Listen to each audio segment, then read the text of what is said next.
Keyin tozada yashashga harakat qilishimiz kerak. Shunaqa toza degani energetik tozalikni aytyapman. Tanaviy tozalikni hammamiz ham qilamiz.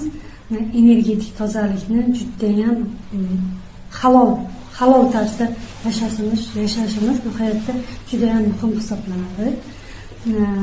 Keyin ana bir xillari energetikasidan foydalanish holati bo'ladi. Bular judayam katta anonsi bor ularni misol uchun majbur qilishda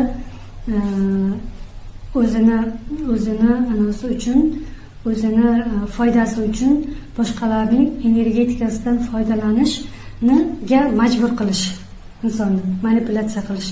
Bular juda insonni pastga olib tushib ketadigan narsalar. Juda to'lov katta bularni. Judayam to'lov katta.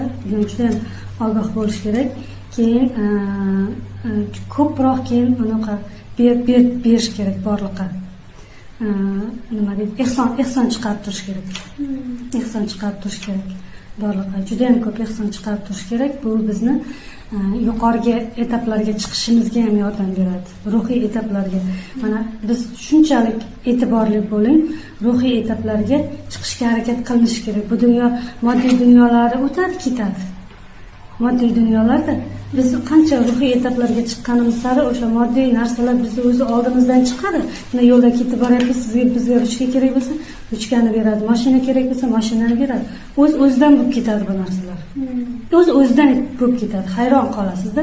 O'z-o'zidan kelib qoladi, o'z-o'zidan bo'lib ketadi.